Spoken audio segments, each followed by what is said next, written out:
नमस्कार विद्यार्थी मित्रांनो, या व्हिडिओमध्ये आपण सजीवातील जीवन प्रक्रिया भाग 1 हा पाठ अभ्यासणार आहोत. तर सुरुवातीला आपल्या ज्या सजीवामधल्या ज्या जीवन प्रक्रिया आहेत त्या कोणकोणत्या आहेत? श्वसन, पचन, रक्ताभिसरण, उत्सर्जन, प्रजनन, वाढ, संवेदनशीलता या सर्व ज्या जीवन प्रक्रिया आहेत, या जीवन प्रक्रिया सुरळीतपणे चालण्यासाठी आपल्याला ऊर्जेची गरज असते आणि ही ऊर्जा आपल्याला अन्नापासून मिळते. तर अन्नामध्ये असलेले जे पोषक तत्व आहेत, तर हे पोषक तत्वे आपल्याला योग्य प्रमाणामध्ये मिळाले तर आपल्याला नक्कीच ऊर्जा प्राप्त होते. आता संतुलित आहार म्हणजे काय की त्या अन्नामध्ये हे सर्व घटक आले पाहिजेत. कोणते? कर्बोदके, प्रथिने, स्निग्ध पदार्थ, जीवनसत्वे, त्यानंतर खनिजे, या सर्वांचा अन्नामध्ये विशिष्ट प्रमाणामध्ये जर समावेश असेल तर आपण त्याला संतुलित आहार म्हणतो. आणि या संतुलित आहारामुळं आपल्याला ऊर्जा प्राप्त होते आणि या ऊर्जेपासूनच आपल्या सर्व जीवन प्रक्रिया काय होतात? सुरळीतपणे पार पडतात. तर स्नायू, आता इथं या ठिकाणी प्रश्न विचार, स्नायू शरीरात कोणकोणते कार्य पार पाडतात? तर स्नायू काय? स्नायू दोन प्रकारचे, ऐच्छिक आणि अनैच्छिक स्नायू. ऐच्छिक स्नायू की आपण त्यांच्या हालचालीवर नियंत्रण ठेवतो. शरीराच्या विविध भागांची हालचाल करण्यासाठी स्नायूंची आवश्यकता असते. आणि ऐच्छिक स्नायू जे की आपण आपल्या इच्छेने त्याची हालचाल करू शकतो. आणि अनैच्छिक स्नायू म्हणजे की त्यांच्या हालचालीवर आपलं नियंत्रण नसतं, जसं हृदयामधले वगैरे स्नायू आहेत ते अनैच्छिक स्नायू आहेत. त्यानंतरचा जो प्रश्न आहे की पाचक रसाचे पचन संस्थेमध्ये काय महत्त्व आहे? पाचक रस हे पचन संस्था जे घटक आहेत, अन्नातील घटक, त्यांचं साध्या घटकामध्ये रूपांतर करण्यासाठी आपल्यामध्ये मदत करत असतात.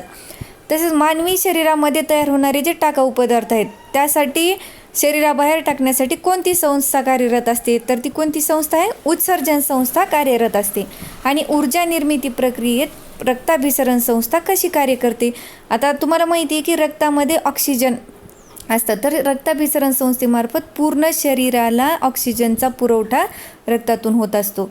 तसंच मानवी शरीरांतर्गत चालणारे कार्य कसे नियंत्रित होते? आपण बघितले की मानवामध्ये दोन प्रकारचं नियंत्रण असते. एक तर चेता नियंत्रण जे की मेंदू आणि मेरुरज्जू करतो, आणि दुसरं आहे रासायनिक नियंत्रण. वेगवेगळे जे संप्रेरके आहेत ते शरीरामध्ये स्त्रवले जाऊन आपल्या शरीरामधले वेगवेगळे कार्य नियंत्रित ठेवले जातात.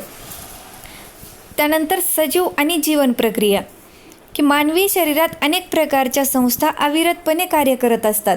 पचन संस्था, श्वसन संस्था, रक्ताभिसरण संस्था, उत्सर्जन नियंत्रण संस्था, आणि यासोबत शरीराचे आपले जे अंतर्गत तसेच बाह्य अवयव आपले कार्य स्वतंत्रपणे परंतु सर्वांच्या समन्वयातून करत असतात. कारण समन्वय आपण बघितलेलं आहे, 9वीमध्ये पण शिकले समन्वय वगैरे किती महत्त्वाचा आहे की शरीराच्या आतले अवयव आणि बाहेरचा अवयव यामध्ये योग्य तो समन्वय असेल तर आपल्या शरीरातले संपूर्ण जे कार्य आहे ते व्यवस्थितरित्या पार पडते. ही सर्व यंत्रणा प्रत्येक सजीवामध्ये कमी अधिक प्रमाणात समान पद्धतीने कार्यरत असते. त्यासाठी त्यांना अखंडपणे ऊर्जेच्या स्रोताची आवश्यकता असते. कर्बोदके, स्निग्ध पदार्थ, प्रथिने हे अन्नपदार्थ या ऊर्जेचे मुख्य स्रोत असतात. आपल्याला ऊर्जा ही मुख्य या 3 पदार्थापासून मिळते. तर प्रत्येक पेशीमध्ये असलेल्या तंतुकणिकांच्या मदतीने ही ऊर्जा मिळवली जाते. आणि ऊर्जा निर्मितीस फक्त अन्न घटकच लागतात असे नाही, तर त्यासाठी ऑक्सिजनची पण आवश्यकता भासते. की शरीराला लागणारी जी ऊर्जा आहे ती फक्त अन्नातूनच नव्हे तर आपल्याला ऑक्सिजनची सुद्धा त्यासाठी गरज भासते. आणि हे सर्व घटक परिवहन संस्थेद्वारे शरीरापर्यंत पोहोचवतात. ऑक्सिजनचा पुरवठा शरीरभर मी आत्ता सांगितलं की अभिसरण संस्थेमधून सगळीकडे जाते. तर अन्न घटकासोबतच ऑक्सिजनही आपल्याला तितकंच महत्त्वाचं असतं. नियंत्रण संस्थेची सर्व प्रक्रियेवर नियंत्रण असतेच, म्हणजेच ऊर्जा निर्मितीसाठी प्रत्येक जीवन प्रक्रिया आपल्या परीने हातभार लावत असते.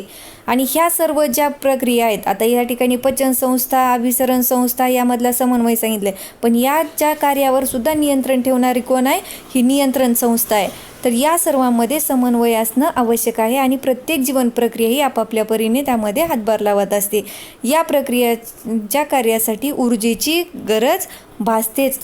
आपण काही इतर प्राणी, फळे आणि पालेभाज्या सेवन करतो, वनस्पती स्वतःचे पोषण स्वतः करतात, त्यासाठी ते अन्न निर्मिती करतात.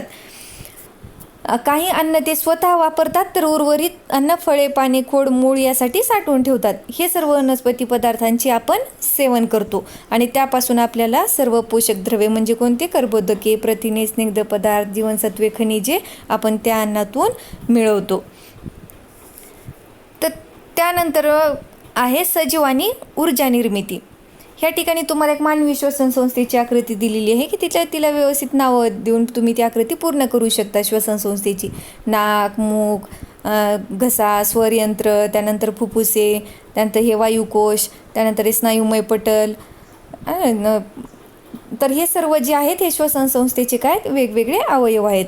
सजीवामध्ये आता ही जी श्वसन प्रक्रिया आहे की किती स्तरावर होते, तर सजीवामध्ये श्वसन हे शरीर स्तर आणि पेशी स्तर अशा 2 स्तरावर होते. किती स्तर आहेत? 2. कोणतं? पहिला आहे शरीर स्तर आणि दुसरं आहे पेशी स्तर. या 2 स्तरावर सजीवामध्ये काय होतं, ही श्वसन प्रक्रिया चालते किंवा श्वसन हे 2 स्तरावर होते.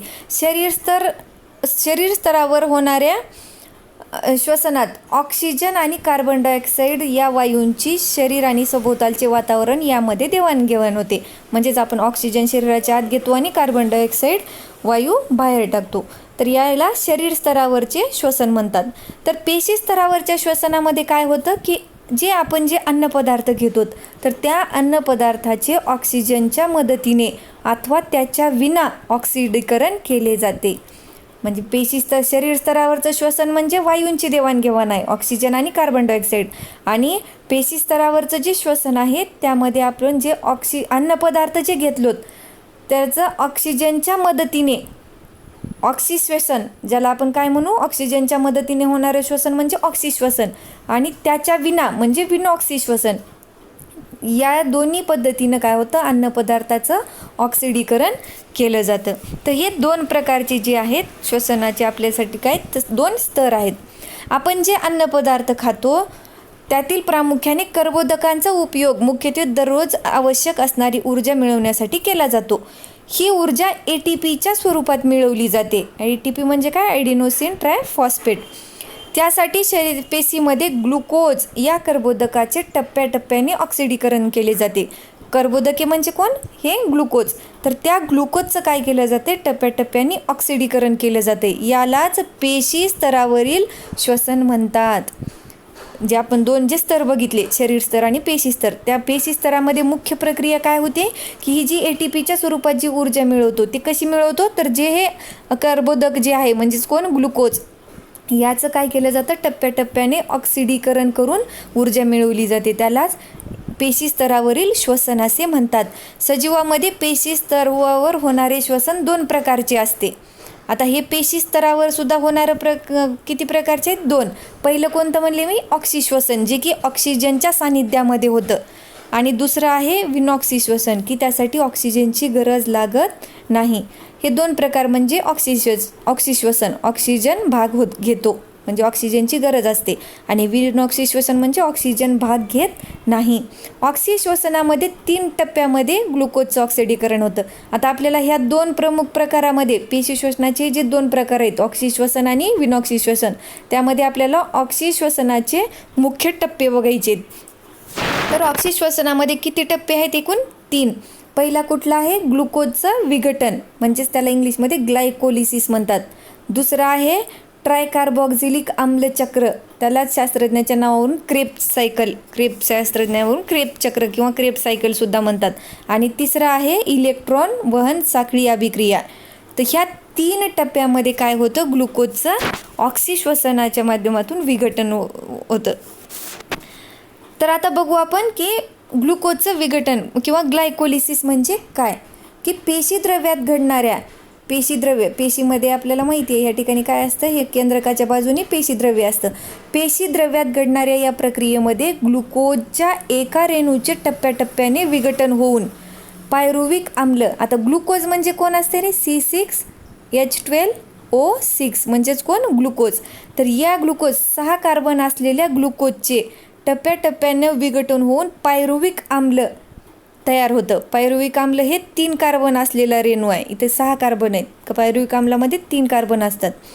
तर पायरुव्हिक आम्ल ATP म्हणजेच काय ऊर्जा, NaDH2 आणि पाणी यांचे प्रत्येकी 2-2 रेणू तयार होतात. म्हणजे काय झालं, ग्लुकोजचं विघटन झालं आणि काय काय तयार झाले, पायरुव्हिक आम्ल, ATP, NaDH2 आणि पाण्याचे 2-2 रेणू तयार होतात.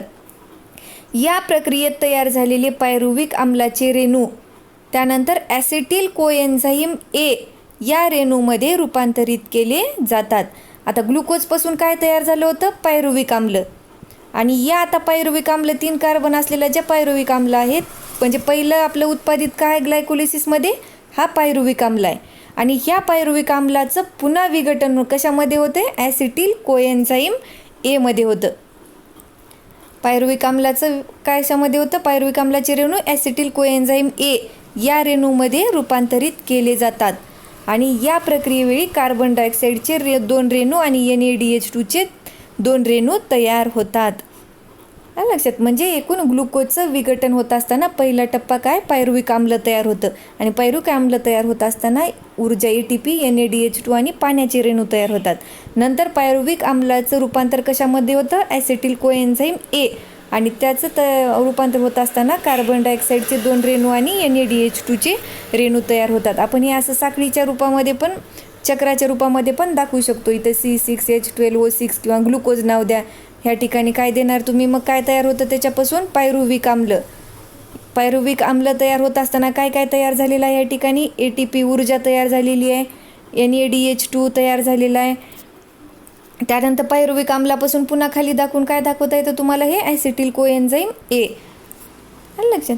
तर या पद्धतीने तुम्ही ग्लुकोजचं ग्लायकोलिसिस प्रक्रिया दाखवू शकता. त्यानंतर आहे ट्रायकार्बोक्झिलिक आम्लचक्र किंवा त्याला म्हणतो आपण क्रेब चक्र. आता जे तयार झालेलं जे ॲसिटिल कोएन्झाईम A आहे ह्या ठिकाणी पहिलं ग्लायकोलिसिस प्रक्रियेमधला, तर हे सर्व कुठं घडून येते ग्लायकोलिसिसची प्रक्रिया, पेशीद्रव्यामध्ये. तर आता हे जे क्रेब चक्र आहे ते कुठं होतं बघू, की ॲसिटिल कोएन्झाईम A चे रेणू तंतुकणिकेमध्ये जातात. आता ही जी पेशी आहे, या पेशीमध्ये या केंद्रक आहे आणि इथं तंतुकणिका आहे. हे सर्व घटना कुठं होते, ग्लायकोलिसिसची पेशीद्रव्यामध्ये. आता हे पेशीद्रव्यामध्ये तयार झालेला ॲसिटिल कोएन्झाईम कुठं चालला आहे, या तंतुकणिकेमध्ये प्रवेश करतो.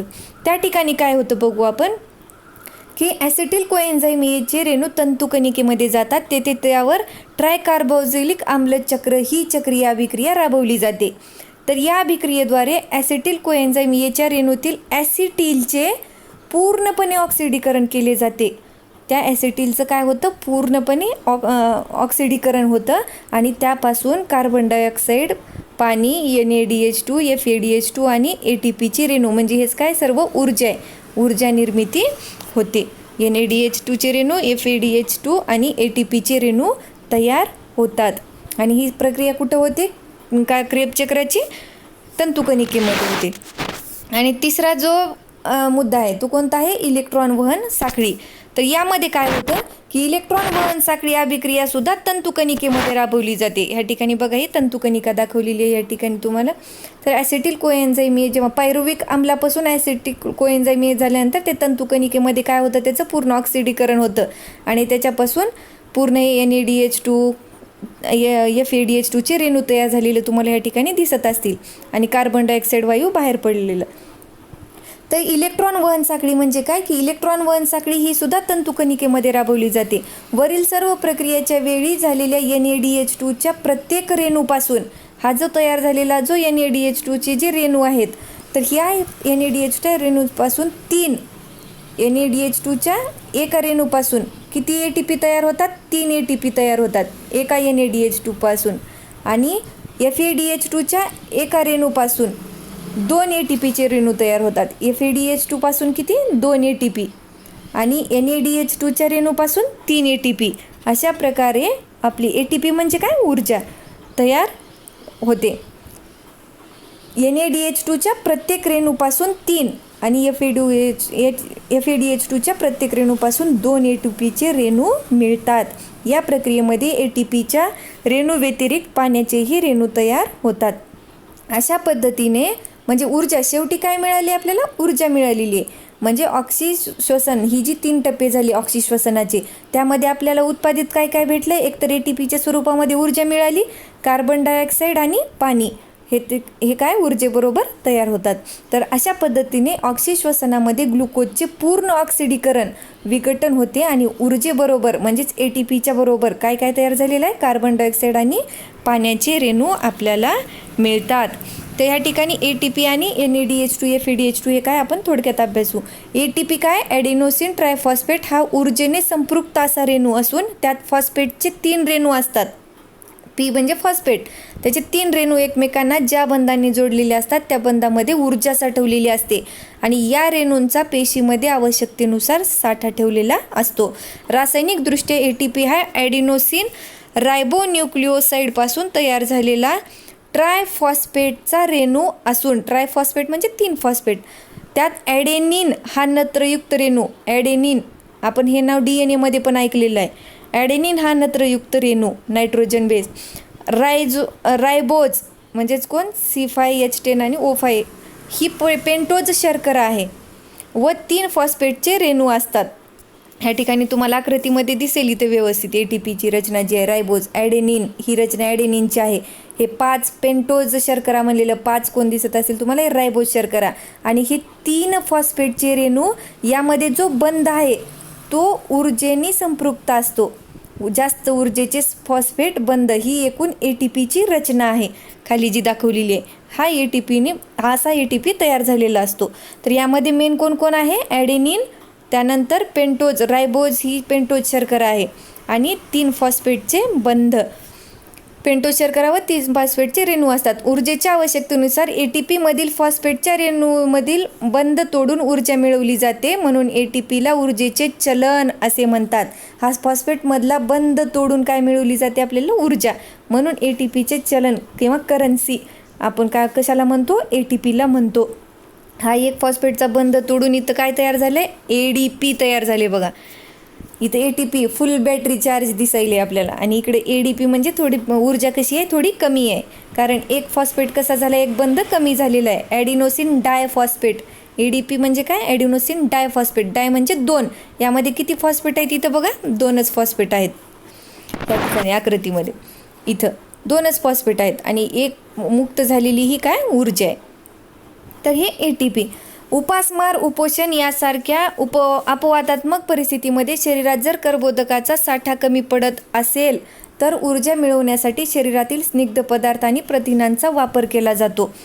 स्निग्ध पदार्थ उपवासाच्या वेळेस जेव्हा आपला उपवास असतो तेव्हा कर्बोदकाचा साठा जर कमी झाला तर तेव्हा आपले शरीरामधले जे स्निग्ध पदार्थ किंवा प्रथिनाचा जो साठा आहे तो आपल्यासाठी ऊर्जा मिळवण्यासाठी वापरला जातो. स्निग्ध पदार्थाबाबत त्यांचे रूपांतर मेदाम्लामध्ये केले जाते. स्निग्ध पदार्थाचं रूपांतर कशामध्ये होतं, मेदाम्ल, आणि प्रथिनाचं रूपांतर अमिनो आम्लामध्ये केले जाते. मेदाम्ले आणि अमिनो आम्ले ॲसिटिल कोएन्झाईम A मध्ये रूपांतरित केली जातात. म्हणजे कशा प्रथिनापासून काय तयार झालेलं आहे, अमिनो आम्ल, आणि स्निग्ध पदार्थापासून मेदाम्ल. ह्या मेदाम्लाचं पुन्हा रूपांतर कशामध्ये केलेलं आहे, ॲसिटिल कोएन्झाईम A. आता तुम्हाला माहिती आहे ॲसिटिल कोएन्झाईम A तयार झालं म्हणजे हे कुठं जाते, तंतुकणिकेमध्ये, आणि तिथं पुन्हा काय होते, क्रेब चक्र, आणि क्रेब चक्रामध्येच काय होतं, तंतुकणिकेमध्ये जाऊन त्याचं ऑक्सिडीकरण होऊन त्याच्यापासून ऊर्जा मिळवली जाते. म्हणजे प्रथिने आणि स्निग्ध पदार्थाचं सुद्धा त्याच पद्धतीनं काय होतं, ऑक्सिडीकरण करून त्यापासून ऊर्जा मिळवली जाते. आणि NADH2 म्हणजे काय, ह्या ठिकाणी बघा निकोटिनामाइड ॲडेनाईन डायन्यूक्लिओटाईड. FADH2 म्हणजे काय, फ्लॅविन ॲडेनाईन डायन्यूक्लिओटाईड. हे प्रत्येक पेशीत तयार होणारे व पेशी शोषणात मदत करणारे 2 सहविकर आहेत, जे की NADH2 पासून आपल्याला 3 ATP मिळतात आणि FADH2 पासून 2 ATP मिळतात. हे 2 काय आहेत, सहविकर आहेत.